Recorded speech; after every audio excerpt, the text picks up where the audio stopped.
Hey everyone, it is Sunday. Actually, now it's Monday, February 26th, 2018. I apologize that I've been gone for so long. I had tried to upload a couple of videos a little over a year ago when I had first moved to New Jersey, but YouTube wasn't letting me upload them for some reason, and I had given up. But I am trying again because I actually have some important things that I wanted to talk about. To, I guess, just give you guys a little update. I am living in an RV in New Jersey, just across the bridge from Philadelphia, Pennsylvania. I will actually be moving into Philly starting next month. Technically, our lease isn't starting until April 1st, but we can start moving stuff in a little bit earlier. So, like the middle ish, end of March, I'll be able to start moving into Philly. But really what I wanted to discuss with you guys is the fact that I have been off of my hormones for quite a long time. I think it's actually been like 10 months since I had my last shot. I do actually have a little bit of testosterone, but I haven't had syringes, and I haven't wanted to use that testosterone knowing that I would have had to stop anyway, or wasn't potentially going to be able to continue due to not having access to tea.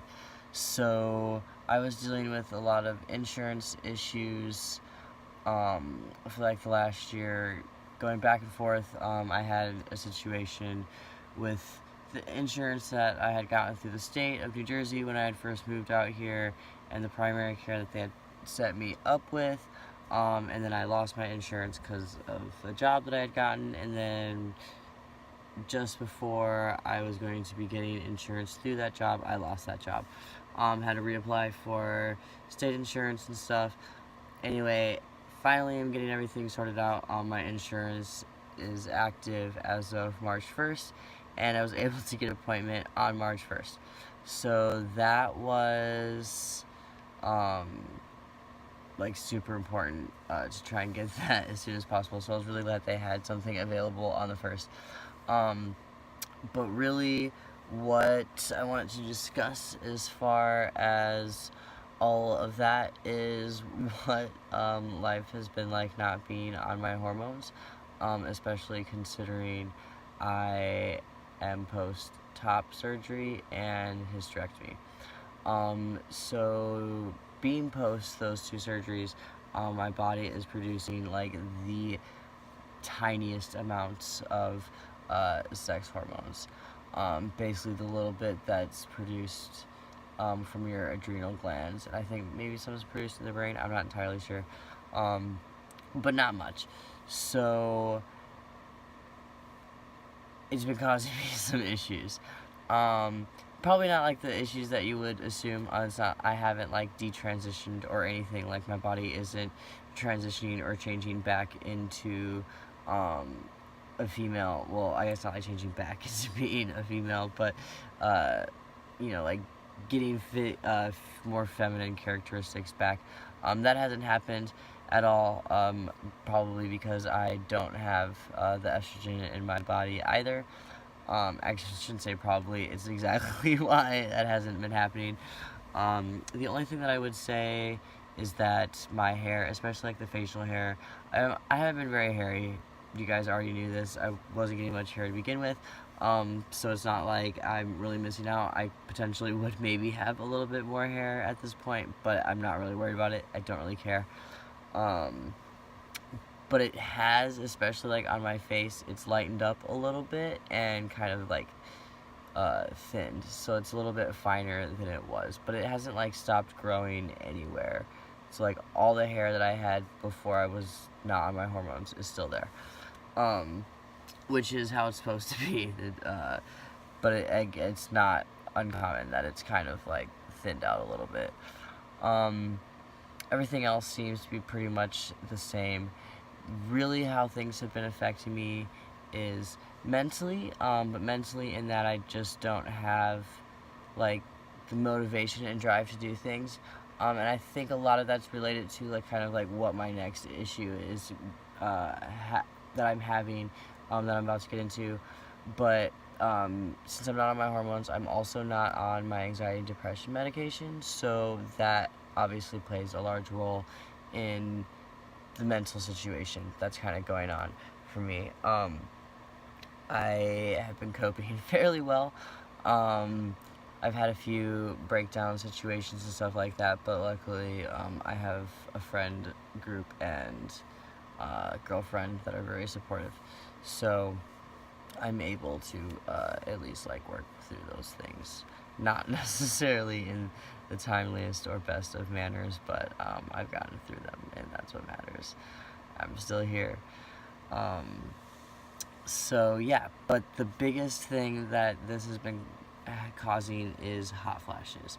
Now, it has been 2 years since I've had surgery, so the menopause reasoning for having the hot flashes is kind of like slowly dwindling away. I would say that definitely like it can take years to go through menopause. So I would say that that's an influence, but I think just not having the the uterus or any kind of hormones whatsoever to combat anything is what's really kind of causing them. And they are bad. So during, like, they happen like every hour. During the day, they're not as bad, or at least just not as like noticeably bad. And I'm gonna assume that that's because I'm working and doing things, so I'm not focusing on how my body is feeling. But there are moments where like I have to sit down and stuff because I feel like I'm gonna pass out. At night is when it's really causing me problems. So I am having issues with my sleeping because it's caused me night sweats. There's nights where I have to get up and I have to change my clothes because I can't find like a body temperature. I get too hot and my body just gets drenched in sweat, and then it's winter, so even though the weather's been kind of screwing a little bit on the warm side, at night, like once the hot flash is gone, I'm freezing and my clothes are wet. So like I put on blankets, but it's not like really helping. And I think the lack of sleep is then causing me more issues as far as the anxiety and depression are going. However, I am pretty proud of myself as far as the anxiety and depression are going, because considering all the issues that I've been having, I've been remaining relatively stable. For not being on that, but then also for not being on the medications, but then also for not being on the hormones to affect that even greater. I'd say I'm doing pretty well. But yeah, I wanted to start making these videos again for you guys, since I am going back on the hormones, because it wasn't a choice to be off them to begin with. But I want to just really discuss like what that is going to be like with you guys, so that you guys know what it's like going off hormones and then coming back on, and I can go more in depth as like I start noticing certain things are different. I can go more in depth in later videos at how that compares to what it had been like these last months not being on the hormones. But yeah, that's really all I wanted to discuss with you guys. I hope that this video fucking loads, because if it doesn't, I'm gonna be just pissed and like write a note on this thing and say fuck it. But I hope that it works, because I really would like to be back in the community a bit more. I didn't want to be one of the guys that just kind of dropped off, but I did. Transition was never something that was the main focus in my life.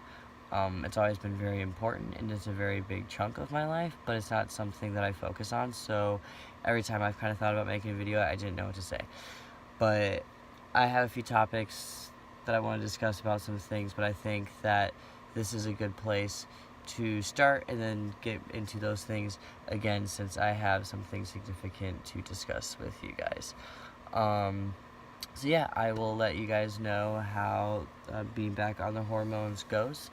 If you've got any specific questions about things the last few months, I guess ask below or find me on my other social media.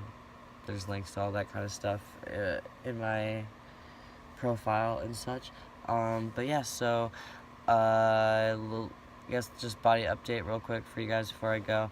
Since I have been post-op top surgery for 3 years and a month now, just over a month, and post-op for my histo, February 19th would have been 2 years. So this is how my chest is doing for you guys. Yeah, my scars are fucking beautiful. Dr. Terrence Murphy, he's outside of Denver. That's who did my surgery. I know this is like weird, the lights are dark, but like you can kind of see how the scars from my hysterectomy are doing.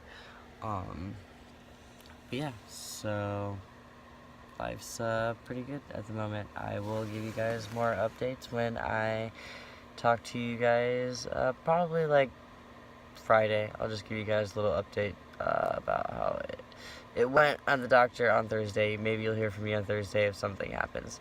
But otherwise, yeah, I'll shoot you guys a little video on Friday. Have a great week.